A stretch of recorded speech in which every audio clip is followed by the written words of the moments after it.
இது வந்து nose of the aeroplane. இது நோஸ் இந்த பக்கம் இருக்கு. இப்படி கிளைம் பண்ணி போகும்போது இந்த மாதிரி பாத் இருக்கும்போது இந்த அட்டாக் ஆங்கிள் ஆஃப் அட்டாக்னு சொல்லுவாங்க. அது ரொம்ப குறைவு, 2-3 டிகிரி 5 டிகிரி அவ்வளவுதான்.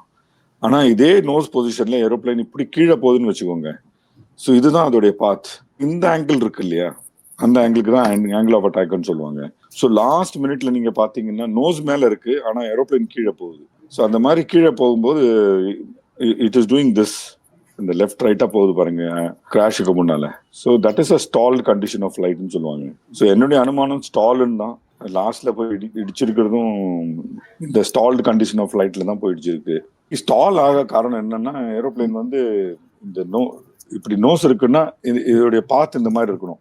ஆனா இந்த பாத் இல்லாம அது வந்து இப்படி கீழே போனதுக்கு காரணம் ரெண்டு தான். ஒன்னு லாஸ் ஆஃப் லிஃப்ட், ஒன்னு லாஸ் ஆஃப் த்ரஸ்ட், இல்ல ரெண்டுமே combination of both. Loss of lift தான் என்னுடைய தியரி.